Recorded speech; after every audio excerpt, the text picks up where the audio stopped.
নমস্কার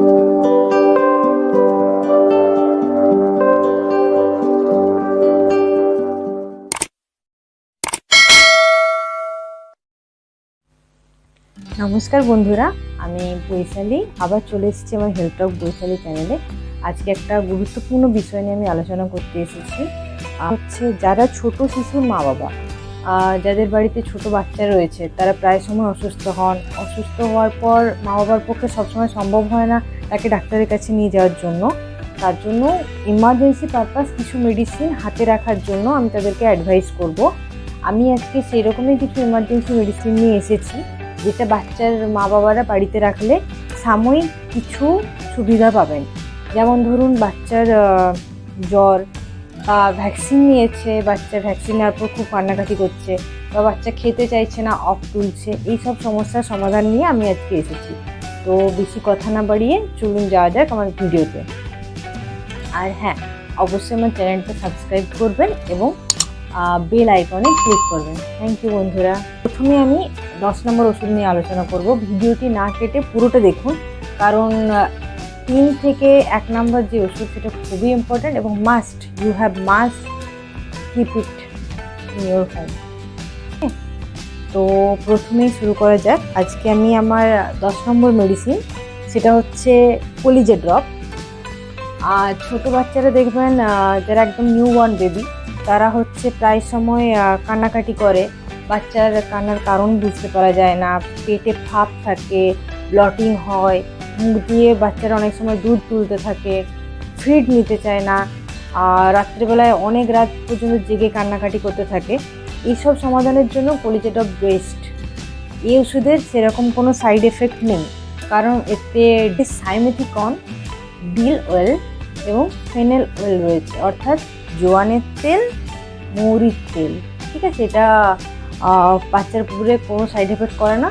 এবং সিমেথিকন যেটা রয়েছে সেটা হচ্ছে যে গ্যাস বাবেলগুলোকে ভাঙতে সাহায্য করে, ফলে যে ব্লটিং হয়, পেটে ভাপ ধরে, সেটা কমাতে সাহায্য করে। এটার ডোজ আমি আপনাদেরকে জানাচ্ছি। 0 ডেজ থেকে আপনি এটা ইউজ করতে পারবেন। 0 ডেজ টু 6 মান্থ অবধি আপনি এটা ইউজ করবেন। 5 to 10 ড্রপস এটা আপনি ইউজ করতে পারবেন দিনে 4 বার, অর্থাৎ আপনি 6 ঘন্টা ছাড়া ছাড়া দিনে 4 বার এটা ইউজ করতে পারবেন। যদি আপনার বেবির প্রয়োজন হয়, এটা আপনি কন্টিনিউ 7 দিন ইউজ করলেন, তারপর আবার বন্ধ করতে পারেন। আবার যদি আপনার বেবির প্রয়োজন হয়, তাহলে আপনি আবার এটা ইউজ করতে পারবেন। এটা এরপর 6 to 12 মান্থ এজের বাচ্চাদের জন্য এটা হয়ে যাবে 10 to 20 ড্রপস। তারপর 1 year to 2 year এবাব 12 থেকে 25 ফোঁটা করে, অর্থাৎ 12 to 25 ড্রপস এটা আপনি দেবেন। এটা খালি পেটে দিলে ভালো হয়, কিংবা এটা আপনি বাচ্চাকে ফিড করার 10-15 মিনিট বাদে বা 8 ঘন্টা বাদে দিলেও কোনো অসুবিধা নেই।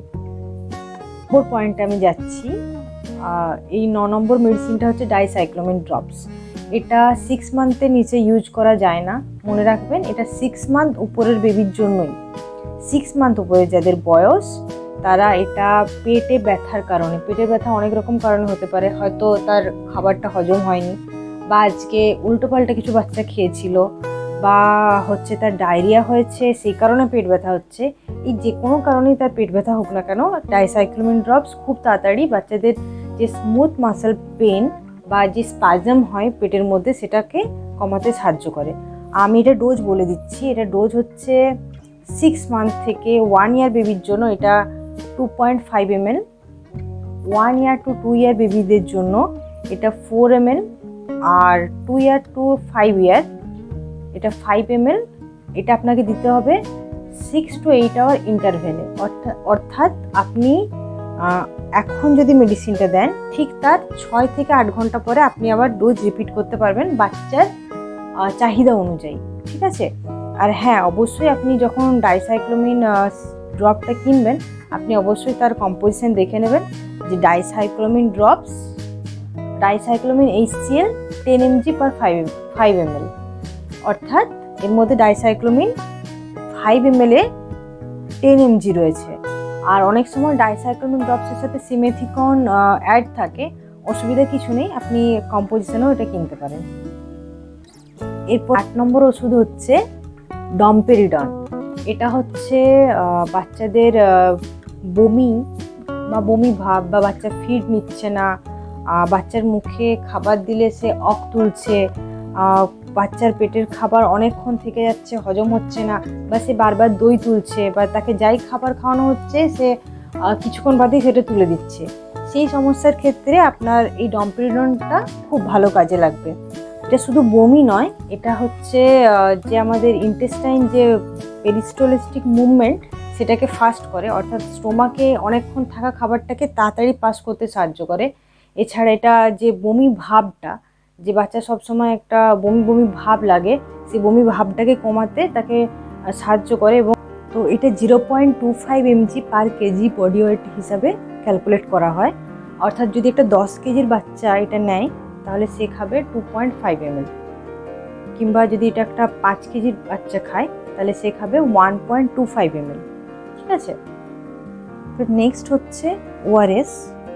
খুবই ইম্পর্ট্যান্ট একটা মেডিসিন নয়, এটা একটা সাপোর্টিভ ট্রিটমেন্ট। অর্থাৎ বাচ্চার ডায়রিয়া হোক, বা সে কোনো রকম ডিহাইড্রেশনে ভুগুক, বা সে কোনো রকম ফিড নিচ্ছে না, কোনো রকম সমস্যা হয়েছে, এই সমস্ত কিছুতে কিন্তু আপনি চোখ বন্ধ করে ওআরএস ইউজ করতে পারেন। এটা যদি 1 বছরের নিচের বাচ্চা হয় তাহলে আপনি এই 4.4 গ্রাম পার 200 ml যেটা ডিজলভ করতে হয় এটা ইউজ করবেন। এটা ভালো, কারণ বড়দের ওআরএস 1 লিটারে গুলতে হয় এবং বাচ্চা ম্যাক্সিমামটাই খায় না, ফেলে দেয়। এই 200 ml অর্থাৎ 200 ml জলে যেটা গুলে ইউজ করা হয়, এটা বাচ্চারা পুরোটাই খেয়ে নিতে পারবে 200 ml জল, এবং পুরো যে ওআরএস এর কম্পোজিশন 4.4 গ্রাম এটা বাচ্চার শরীরে যাবে। এবং তার যদি ডিহাইড্রেট হওয়ার কারণে সোডিয়াম পটাশিয়াম লেভেল কমে যায় তাহলে এটা কিন্তু খুব ভালো কাজ করবে। তবে হ্যাঁ, আমি এটাতে একটা টিপস আপনাদের বলে রাখি। অনেক মা আছে তারা মনে করেন যে এই পাউডারটা বাচ্চার শরীরে যাওয়াটাই ইম্পর্টেন্ট, তার সঙ্গে যে ডিজলভ করে জলটা আমরা ইউজ করতে বলি, যে আপনি এটা 200 ml জলে গুলবেন, বা অ্যাডাল্ট যে ওআরএস সেটা আপনি 1 লিটারে গুলবেন, ওরা এই অ্যাডভাইসটা ফলো করে না। তারা বলে কি যে পাউডারটা খেতে হবে, তো পাউডারটা মুখে ঢেলে নিলাম, জল খেয়ে নিলাম, ব্যাস। কিন্তু এটা সম্পূর্ণ ভুল। এরকম একটা আমার অভিজ্ঞতা রয়েছে যে মা তার বাচ্চাকে ওআরএস দিয়েছে, কিন্তু সে যে পর্যাপ্ত পরিমাণ জলের সাথে সেটা অ্যাড করেনি। সে বাচ্চাকে পাউডারটা খাওয়ানোই ইম্পর্টেন্ট মনে করেছিল, কিন্তু তার সঙ্গে যে জলটা সেটা নয়। তার পরিণামস্বরূপ হয়েছিল কি, তার ব্লাড রিপোর্টে দেখা গিয়েছিল যে সোডিয়াম পটাশিয়াম লেভেল অনেকটাই বেড়ে গেছিলো প্রয়োজনের তুলনায়, এবং সেই বাচ্চাটা আরও বেশি ডিহাইড্রেট হয়ে গেছিলো। অর্থাৎ যে কোনো মেডিসিন আপনি বাচ্চাকে দেবেন সম্পূর্ণটা জানবেন, তারপর সেটা ইউজ করবেন। এটা 4.4 গ্রাম 200 ml এর সাথে ডিজলভ করে বাচ্চাকে দিতে হবে, মানে এটা 200 ml এর সাথেই ডিজলভ করে আপনাকে দিতে হবে। এরপরে 6 নম্বর যে মেডিসিনে আমি যাচ্ছি ওআরএস এর পরেই, সেটা হচ্ছে জিঙ্ক ট্যাবলেট। জিঙ্ক খুব ইম্পর্ট্যান্ট। আগে অনেক মানুষের জিঙ্ক সম্পর্কে কিছুই জানতো না, কিন্তু এখন কোভিড আসার পর মোটামুটি সবাই জিঙ্ক সম্পর্কে জানেন, যেটা ইমিউনিটি বুস্ট করে। আর জিঙ্ক হচ্ছে বাড়িতে রাখাটা এই জন্যই দরকার, কারণ বাচ্চারা প্রায় সময় ডায়রিয়া আক্রান্ত হয়, বা তাদের কোনো রকম ঠান্ডা লাগা, জ্বর, অসুখ যাই হয়, তাতে যদি আপনি 14 দিনের জিঙ্ক ডোজটা কমপ্লিট করেন তাহলে সে সেই জীবাণুটার বিরুদ্ধে একটা ইমিউনিটি নিজে নিজে তৈরি করে নিতে পারে। নেক্সট টাইম তার অসুস্থ হওয়ার চান্সটা কম থাকে। আমি এটা ডোজ আপনাদেরকে বলছি। জিঙ্ক 10 mg পার ডে দেওয়া হয়, এটা হচ্ছে 1 বছর নিচে বাচ্চাদের জন্য। এই ডোজ অবশ্যই 14 দিন কমপ্লিট করতে হয়। 5 নম্বরে আমি যেটা যাচ্ছি সেটা হচ্ছে প্রিএন প্রোবায়োটিক। প্রিএন প্রোবায়োটিক হচ্ছে এটা একটা, বলতে পারেন এটা একটা জীবাণুরই প্যাকেট, মানে এটা আপনার জন্য ভালো জীবাণু, হেলদি জীবাণু, যেটা আপনার ইন্টেস্টাইনে গিয়ে ভালো ব্যাকটেরিয়া যেগুলোকে তাকে বুস্ট করবে, এবং তাদের যখন সংখ্যা বৃদ্ধি হবে তখন সে খারাপ ব্যাকটেরিয়াগুলোকে মেরে ফেলবে। এটা আপনি শিশুকে দিতে পারেন, তার ডায়রিয়া চলছে সেই সময়, যেটা দেওয়ার পরে সে ডায়রিয়ার যে জীবাণু সেটাকে তো সে মেরে ফেলবেই, এবং সাথে সাথে একটা হেলদি ইন্টেস্টাইন তৈরি করবে, যেটা বাচ্চার জন্য ভালো। প্রিএন প্রোবায়োটিক স্যাচেট আপনি 10 to 30 ml হালকা ঈষদুষ্ণ গরম জল, মানে যে জলটাতে আপনি হালকা গরম করার পর আপনার আঙুলটা ডুবিয়ে রাখতে পারবেন, সেই রকম হালকা গরম জলে এই প্যাকেটটা একটা প্যাকেট পুরো গুলে নিতে হবে এবং স্যাচেটটা গুলে নেওয়ার পর বাচ্চাকে খাওয়াতে হবে। ঈষৎ উষ্ণ জল দেওয়াটা কম্পালসারি, কারণ ব্যাকটেরিয়াটাকে অ্যাক্টিভেট করার জন্য অল্প ঈষৎ উষ্ণ জল লাগেই। ঠিক আছে, এটা আমি যে স্যাচেটটা আমার বেবিকে দিই সেটা হচ্ছে 0.5 গ্রাম। এটা 10 to 15 ml জলে ডিজলভ করে আমি বাচ্চাকে দিই। এটার অনেকগুলো ব্র্যান্ড আছে, যেমন বিফিল্যাক আছে, টাফ প্রো আছে। এগুলো বাজারে আপনি ইজিলি পেয়ে যাবেন।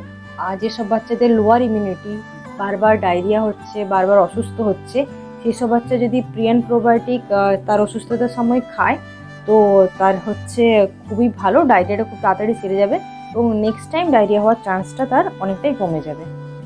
তো নেক্সট আমি যাচ্ছি আমার 4 নম্বর ওষুধ, ভিটামিন D3। ভিটামিন D3 খুবই ভাইটাল শিশুদের জন্য। 1 বছর বয়স পর্যন্ত এটা কম্পালসারি, শিশুদেরকে প্রতিদিন এটা দিতে হয়। এটা আপনি বাজারে দেখে নেবেন। আমি যেটা ইউজ করি আমার বাচ্চার জন্য, আমার বাচ্চা হচ্ছে 2 বছরের এবাব, তার জন্য আমি 800 IU ইউজ করি। আপনার বাচ্চা যদি 2 বছরের নিচে হয় তাহলে আপনি 400 IU ইউজ করবেন। আপনি অবশ্যই যখন দোকান থেকে মেডিসিনটা কিনবেন তার কম্পোজিশনটা একবার পড়ে নেবেন। 1 বছর বাদেও আপনি D3 দিতে পারেন, বাচ্চার বয়স 1 বছর পরেও আপনি D3 দিতে পারেন। সেটা হচ্ছে আপনার বাচ্চার চাহিদা অনুযায়ী। যদি বাচ্চার লেট টিথিং হয়, মানে দাঁত উঠতে দেরি হচ্ছে, তাহলে আপনি ক্যালসিয়ামের সাথে D3 দেবেন, যাতে ক্যালসিয়াম অ্যাবজর্ব হয় তাড়াতাড়ি এবং বাচ্চার দাঁত বেরোতে সাহায্য করে। শুধু দাঁত বেরোনোই নয়, বাচ্চার সামগ্রিক গ্রোথ এবং বিকাশ এবং ইমিউনিটির জন্য D3 একটা অপরিহার্য মেডিসিন। বাড়িতে অবশ্যই D3 রাখুন এবং বাচ্চাকে আপনি এটা কন্টিনিউ দিতে থাকুন। আমি যাচ্ছি 3 নম্বর মেডিসিনে। এটা সার্ভিল LS। এটার কম্পোজিশন হচ্ছে অ্যাম্ব্রোক্সল হাইড্রোক্লোরাইড, লিভোসালবুটামল ও গুয়াইফেনসন আছে। এই কম্পোজিশন আপনি অনেক মেডিসিন পাবেন, যেমন হচ্ছে এটা হচ্ছে অ্যাসকোরিল LS, আরও আছে এটা ম্যাকবেরি।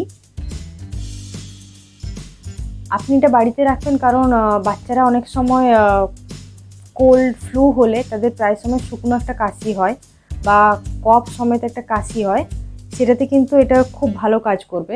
এটা কফটাকে তুলে দিতে সাহায্য করবে, অর্থাৎ এটা এক্সপেক্টোরেন্ট প্রপার্টি রয়েছে। তার সাথে এটা লিভোসালবুটামল আছে, মানে এটা ব্রঙ্কোডাইলেটর, আর এটা আপনি ইউজ করতে পারবেন। এর ডোজটা আমি আপনাকে বলে দিচ্ছি। আপনি এই কম্পোজিশনের মেডিসিন 1 to 2 ইয়ারের জন্য বলছি। এটা আপনি 2.5 ml BD দিতে পারেন, অর্থাৎ 2.5 ml সকাল সন্ধ্যা খাওয়ার পর, একটু হালকা গরম জল বাচ্চাকে দেওয়ার পর এটা আপনি 2.5 ml সকাল সন্ধ্যা খাওয়ার পর দিতে পারবেন। এটা 1 বছরের উপরে বাচ্চাদের জন্য আমি বলছি। 1 বছরের নিচে বাচ্চাদের জন্য যদি আপনি এটা দেন তাহলে অবশ্যই আপনার পেডিয়াট্রিশিয়ানের সাথে কথা বলুন। এটা 2 থেকে 5 বছর বাচ্চাদের জন্য হচ্ছে 5 ml টুয়াইস এ ডে, আর 6 থেকে 12 বছর বাচ্চাদের জন্য হচ্ছে 10 ml twice a day. Next আমি আমার 2 নম্বর মেডিসিনে যাচ্ছি, সেটা হচ্ছে NS ড্রপ। আমার কাছে এটা রয়েছে। এছাড়াও বাজারে আপনি নর্মাল স্যালাইন ড্রপ অনেক পাবেন, অনেক কোম্পানির পাবেন। নর্মাল স্যালাইন ড্রপ বাড়িতে রাখা এই জন্য জরুরি, যাদের নিউ বর্ন বেবি রয়েছে তারা সম্পূর্ণ মায়ের বুকের দুধের উপরেই ডিপেন্ডেন্ট, অর্থাৎ মায়ের বুকের দুধ যখনই সে খাবে সে নাক দিয়ে নিঃশ্বাস নেবে। তাদের নাক পরিষ্কার থাকাটা খুব জরুরি। কোনো কারণে বাচ্চার সর্দি হলো বা নাকে কফ জমা হলো, সেই সময় সে ফিড নিতে পারে না, ফিড নিতে অস্বস্তি হয়, সে ফিড নিতে নিতে থেমে যায় বা ভালো করে ফিড নিতে চায় না, ঘুমিয়ে পড়ে, তাদের খারাপ লাগে, একটা কীরকম ডিসকমফোর্ট ফিল হয়। সেক্ষেত্রে আপনার নর্মাল স্যালাইন ড্রপ অনেকটাই হেল্প করবে এবং বাচ্চাকে যে নাজাল যে প্যাথওয়েটা রয়েছে সেটা ক্লিয়ার করে দিয়ে বাচ্চাকে ফিড নিতেও সাহায্য করবে এবং সে ব্রিথ করতে পারবে ভালোভাবে। সেই জন্য হচ্ছে এই নর্মাল স্যালাইন ড্রপটা ইউজ করা হয়। এটা একটা নস্ট্রিলে আপনি দেবেন 1 থেকে 2 ফোঁটা, তারপর কিছুক্ষণ অপেক্ষা করবেন, মানে 10 থেকে 15 মিনিট অপেক্ষা করবেন, তারপর আবার একটা নস্ট্রিলে আপনি দেবেন, তারপর দুটো নস্ট্রিলে ক্লিয়ার হয়ে যাবে। কখনোই এই ভুলটা করবেন না যে দুটো নস্ট্রিলে আপনি একসাথে এই ড্রপটা ইউজ করে দিলেন। এটা কিন্তু বাচ্চাদের ক্ষেত্রে সে একটু হাঁপুচুপু খেয়ে যেতে পারে বা তার প্রবলেম হতে পারে, ডিসকমফোর্ট হতে পারে। তার জন্য আপনি একটা নস্ট্রিলে দেওয়ার পর কিছুক্ষণ ওয়েট করুন। এই নর্মাল স্যালাইন ড্রপটা আপনি দিনে 3 বার ইউজ করতে পারেন। আপনার বেবির চাহিদা অনুযায়ী। যদি দেখছেন যে বারবার তার নাক বন্ধ হয়ে আসছে, তো আপনি এটা প্রায় 4 ঘন্টা থেকে 6 ঘন্টা ছাড়া ইউজ করতে পারেন। আপনি এটা 3 থেকে 4 বার অবধিও ইউজ করতে পারেন। এরপর আমি আমার 1 নম্বর মেডিসিনে যাচ্ছি। এটা খুবই ইম্পর্ট্যান্ট। এটা হচ্ছে প্যারাসিটামল সিরাপ। এই সিরাপটা থাকে না বোধহয় এমন কোনো শিশুর বাড়ি নেই। আর শিশুর মা বাবারা সবসময় প্যারাসিটামল সিরাপ রাখেন, কারণ প্যারাসিটামল সিরাপ যে শুধু জ্বরের জন্য সেটাই নয়। বাচ্চার দাঁত বেরোচ্ছে, ব্যথা হচ্ছে, সেক্ষেত্রেও প্যারাসিটামল লাগবে। বাচ্চার পেটে ব্যথা হচ্ছে, কোনো রকম প্রবলেম হচ্ছে, সেক্ষেত্রেও প্যারাসিটামল লাগবে। বাচ্চা ভ্যাকসিন নিয়েছে, ভ্যাকসিনের কারণে সে ব্যথায় ঘুমোতে পারছে না, সেক্ষেত্রেও প্যারাসিটামল ড্রপ লাগবে। তার জন্য প্যারাসিটামল ড্রপ হচ্ছে মোস্ট ইম্পর্ট্যান্ট মেডিসিন একটা শিশুর বাড়িতে। আপনি অবশ্যই প্যারাসিটামল ড্রপসটা বা প্যারাসিটামল সিরাপ বাড়িতে রাখুন। এটার ডোজ আমি আপনাদেরকে বলে দিই, কারণ এটার ডোজ খুব ইম্পর্ট্যান্ট। আপনি যদি ভুল ডোজে প্যারাসিটামল ড্রপস দেন, সেক্ষেত্রে বাচ্চার লিভার টক্সিসিটি হতে পারে। বাচ্চার ওজন অনুযায়ীও প্যারাসিটামল ডোজ ঠিক করা হয়। আপনার বাচ্চার যদি ওজন 10 কিলো হয়, তাহলে হচ্ছে বাচ্চার মেডিসিন লাগবে 150 mg। অর্থাৎ এটা 10 to 15 mg per kg body ওয়েটে দেওয়া হয়। তারপরে আরও অনেক ক্যালকুলেশন আছে, যেমন এটা আরও অনেক থিওরি আছে ডোজ ক্যালকুলেট করার জন্য। এটা আমি এই শর্ট ভিডিওতে বলতে পারছি না। কোনো একটা ভিডিও আমি বানাবো, বাচ্চার যে ডোজ ক্যালকুলেট করতে হয় কীভাবে, আপনাদেরকে জানিয়ে দেব।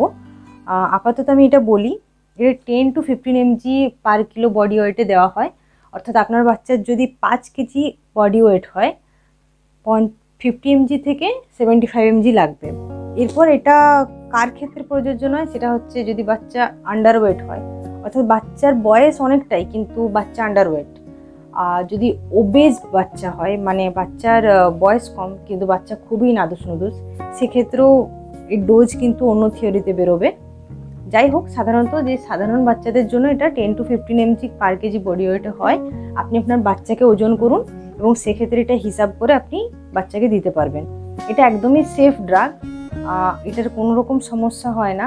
বাচ্চার যদি 100 ডিগ্রি ফারেনহাইটের বেশি টেম্পারেচার থাকে, সেটা ভ্যাকসিন নেওয়ার পরেই হোক বা কমন কাফ ফ্লু যেগুলো হয়, সিজনাল ফ্লু বা ইনফ্লুয়েঞ্জা যাই হয়ে থাকুক, যে কোনো কারণেই জ্বর এসে থাকুক, 100 ডিগ্রি ফারেনহাইটের বেশি যদি জ্বর থাকে, তাহলে আপনি অবশ্যই নির্দ্বিধায় প্যারাসিটামল দিতে পারবেন। অবশ্যই আমি আরেকটা জিনিস বলবো, যে প্যারাসিটামল আপনি যখনই বাজার থেকে কিনবেন, অবশ্যই তার কম্পোজিশন দেখবেন, কারণ কম্পোজিশনে অনেক সময় প্যারাসিটামলের সাথে আদার্স ড্রাগ কিন্তু কম্বিনেশনে থাকে। কম্বিনেশন ড্রাগ কিনবেন না, শুধুমাত্র প্যারাসিটামল বা অ্যাসিটামিনোফেন লেখা থাকবে কম্পোজিশনে, সেটা দেখেই কিন্তু আপনি কিনবেন।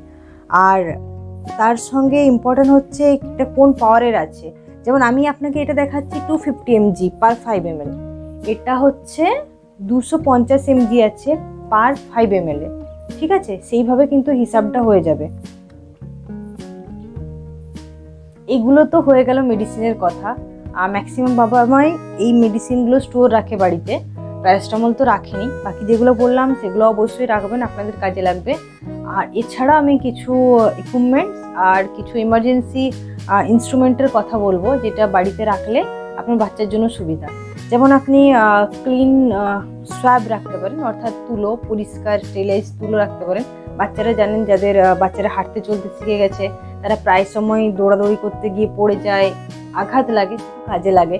আর তার সাথে আপনি রাখবেন পভিডন আয়োডিন সলিউশন, যেটা বাজারে বিটাডিন সলিউশন নামে পাওয়া যায়।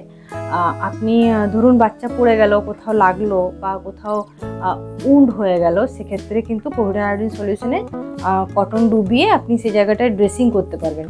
3 নম্বর হচ্ছে যে কোনো অ্যান্টিবায়োটিক অয়েনমেন্ট, সেটা হচ্ছে মিউপ্রিসিন অয়েনমেন্ট হোক বা হচ্ছে ফুসিডিক অ্যাসিড অয়েনমেন্ট হোক, বা আপনি বিটাডিন অয়েনমেন্টও ইউজ করতে পারবেন, কাটা জায়গার উপরে লাগাতে পারবেন। এটা হয়ে গেল 3 নম্বর। 4 নম্বরে আমি বলি যে ব্যান্ডেড, গজ, এগুলো অনেকের বাড়িতেই থাকে, বাচ্চাদের জন্য বা বড়দের জন্য থাকে। যেগুলো শুধুমাত্র বাচ্চাদের জন্য লাগবে, সেটা হচ্ছে একটা থার্মোমিটার।